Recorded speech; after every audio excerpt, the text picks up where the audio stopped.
Coming to you from the studios at the Illinois Rock and Roll Museum on Route 66, it's the Rock and Roll Chicago podcast. Rock and roll Chicago, rock and roll Chicago, my hometown. Well, I was born in the city, gonna rock the city, Chicago.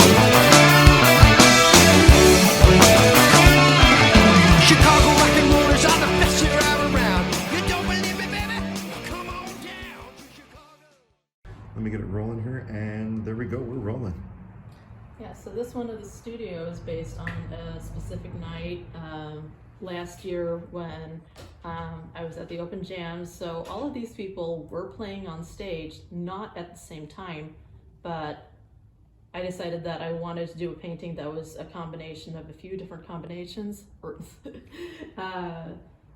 Yeah, so I had put that together. I had known that I wanted to do a painting of the studio, and then just deciding like, what's the right moment? What's the right configuration to put on there? And I was really happy with how that turned out, and yeah, I brought it to the studio for Mike, and it was a big surprise. And now, yeah, now it's on display up in the hallway. Laura's very proud of it, and yeah, it's just really cool to have that up there. And I have to say that the painting that you are looking at right now, that is the original, and it is on display normally in my living room. Kathryn gifted me with this painting here. And yeah, it was probably the first time in my life that anybody's presented me with a gift, and I almost cried in front of about 50 people. It was very heartfelt and very warming for me. Aww. And then I bought Laura a copy of it so she could hang in the studio. But yeah, I brought this from home today.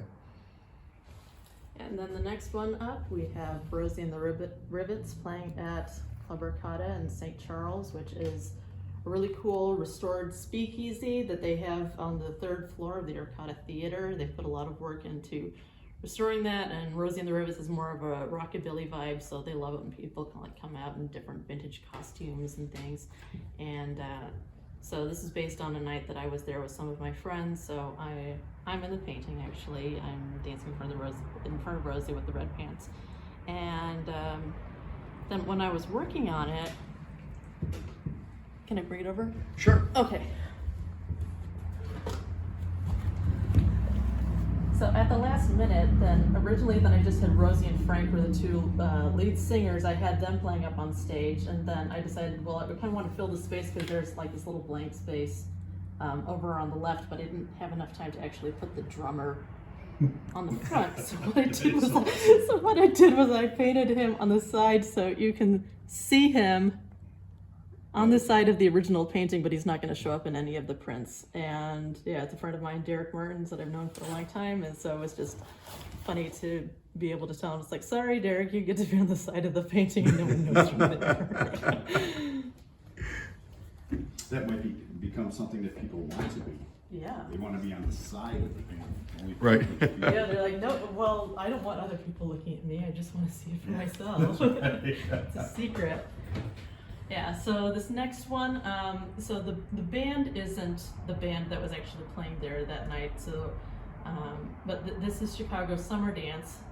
So this is the largest outdoor dance in the country, where they have live musicians playing in Grand Park in downtown Chicago throughout the summer. Every Wednesday through Sunday they have different types of bands, Latin, different ethnic groups, jazz, blues, and it's just this amazing, colorful, vibrant celebration of life and being in the city and being in a musical. And so I worked a lot on this one to make sure that I had it correct. I repainted the sky several times because I knew where I wanted it to end up, and it took a while to get there. And I was working on it during COVID, where, you know, it had been closed down for the last couple of years, so I couldn't actually come back while I was working on it. I mean, I could, but it wouldn't be the same. So I finished this last summer, and then like a month later, then there was a band playing, so I went there with my friends and was just thinking in the back of my mind, okay, well, this is how I remembered it at the time. Like, have I really done it justice? You know, is it still going to be that way? Because, you know, sometimes you come back to stuff and it's like, oh, it's not how I remembered it. It's like, okay, it's still the same. So it's just like this very hopeful, uplifting, validating experience of being able to look at it and say, oh yeah, I know this place. I have captured it accurately. It's still the same. We're gonna go on, we're gonna get through this. And over here, the only one, who I kind of said the colors were very vibrant, but this one, I mean, is a little darker, but I mean, it is so fitting because it's Al Spears and the Hurricane Project playing some fantastic blues, and it's almost fitting that there's a blue hue over everything. That's right. It just has to be. Yeah, so that one is set at Johnny Blitz's in Westmont, and Al and I had been talking for a while about wanting to do a painting of the band. And yeah, when I saw the reference photo for this one, I was like, Al, this is the one that we're going with. And yeah, the guys love it. They love seeing themselves captured, and yeah, it was definitely a unique challenge for me because usually I like to have such a huge array of colors. Just trying to figure out, okay, what can we do with very little? You know, it's this mind-bending exercise in a way of like, well, it still has the same depth. It still has a lot of vibrancy, even though it's almost monochromatic. So that one was definitely a lot of fun to do, and I mean, I have a lot of favorites, but that's definitely one of my many favorites. Yeah, no, it's great. I mean, it catches the whole sense of the blues. I mean, you know, the darkness, the blue. I mean, in the old days, you go to Buddy Guy's lounge or something. It's smoky, it's dark, and you know, I'm even seeing the smokiness in there. Right. Right. Look at them all one more time here.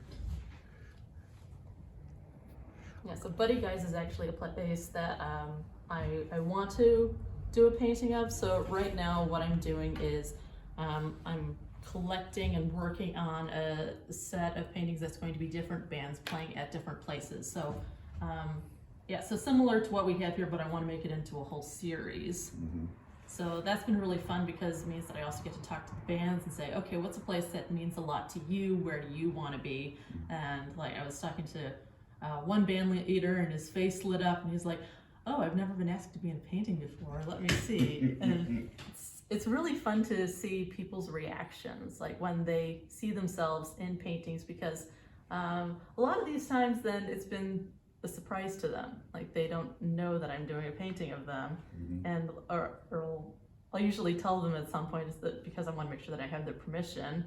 It's like, this is something that I'm working on. I want to make sure that you're happy with it. What I think is so cool about painting, what I think is so important about it, is it really requires a level of attention that can't really be captured in a photograph, because you're also thinking about like the essence of the person, and you're spending a lot more time with it than if you were in a photograph.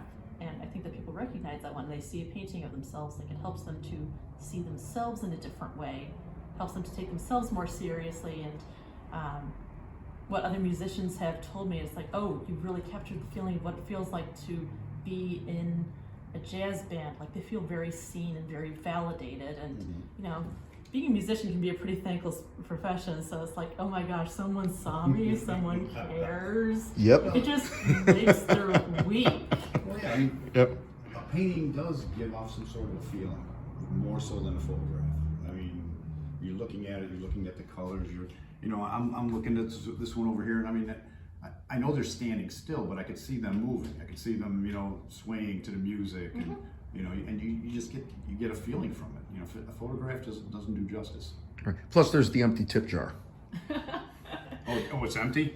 Yes, that, Yeah, well, my we favorite have to thing. keep it alive. Yeah, my favorite detail in that painting right there is, if you guys can see that, is right there. There's a little glass fishbowl, and we have that out there for every open jam.